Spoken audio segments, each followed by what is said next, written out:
नगर पालिका परिषद के पदाधिकारियों की पदमुक्ति। पहला, नगर पालिका परिषद के अध्यक्ष प्रेसिडेंट ऑफ म्युनिसिपल कॉन्सेंसस की पदमुक्ति अविश्वास प्रस्ताव द्वारा केवल प्रत्यक्ष निर्वाचित पार्षद माध्यम अविश्वास प्रस्ताव गुप्त मतदान अध्यक्षता कलेक्टर प्रथम श्रेणी के अधिकारी प्रक्रिया पालिका के 1/6 निर्वाचित सदस्यीय पार्षदों के हस्ताक्षरित प्रस्ताव न कि पारित प्रस्ताव से पर हस्ताक्षर में निर्वाचित पार्षदों का 2/3 बहुमत से स्वीकृत हो जाए, जिनकी संख्या पालिका की कुल निर्वाचित पार्षदों के आधे से अधिक हो तो अध्यक्ष को अपना पद त्यागना पड़ेगा। विशेष पहला पद ग्रहण के 2 वर्ष के पूर्व नहीं ला जा सकती। दूसरा, यदि उपचुनाव के तहत निर्वाचित हुआ हो तो आधी अकाल अवधि पूरा न हो तब तक नहीं लाई जा सकती। तीसरा, पूर्व में लाए अविश्वास प्रस्ताव अस्वीकार होने के बाद पुनः 1 वर्ष के भीतर नहीं लाई जा सकती। नोट: ऐसे सम्मेलन की सूचना तारीख, समय, स्थान प्रत्येक पार्षद और अध्यक्ष उपाध्यक्ष को 10 दिन पूर्व भेजी जाएगी। अविश्वास प्रस्ताव की कार्यवाही में गुप्त मतदान किया जाता है। अध्यक्ष को हटाना जाना द्वारा राज्य सरकार किसके अध्यक्ष या किसी समिति के अध्यक्ष को आधार लोकहित या परिषद के हित में वांछनीय नहीं होने पर अपने कर्तव्यों का पालन करने में अक्षम होने पर पालिका के विपरीत कार्य कर रहा हो तो।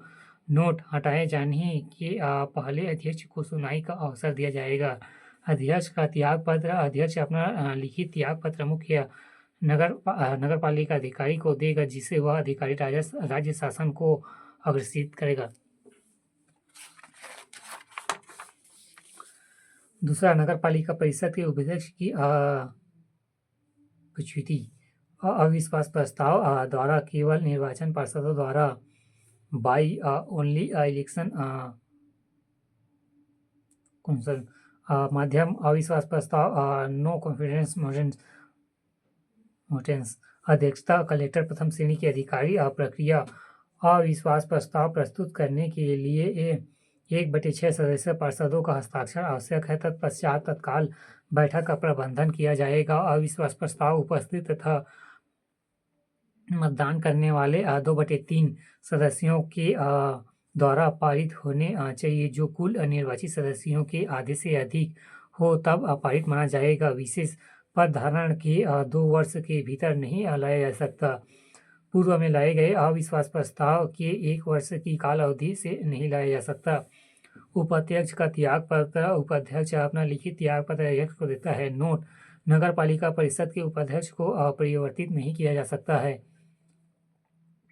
तीसरा, नगर पालिका पार्षद को हटाया जाना द्वारा कलेक्टर द्वारा आधार यदि पार्षद के रूप में बना रहना लोकहित एवं परिषद हित के लिए वांछनीय नहीं हो तो। दूसरा, यदि वह निर्वाचित पार्षद उस वर्ग का नहीं है जिस वर्ग के लिए वह सीट आरक्षित था। तीसरा, यदि एक पार्षद विधि व्यवसायी होते हुए किसी अन्य व्यक्ति की ओर से नगर पालिका परिषद के विरुद्ध कार्य करता हो तो। चौथा, अशोभनीय आचरण के कारण जनहित में कलेक्टर पार्षद को पदमुक्त कर सकता है। पांचवा, यदि असंबंधित निकाय द्वारा उस पार्षद को पद से हटाने के लिए संकल्प प्रस्ताव पारित किया गया हो। छठवां, संबंधित स्थल में समस्त पार्षदों के 2/3 द्वारा समर्थित एक संकल्प प्रस्ताव से जिसे उस पार्षद के दुराचार एवं अशोभनीय आचरण के कारण पद पर बना रहना सही नहीं है।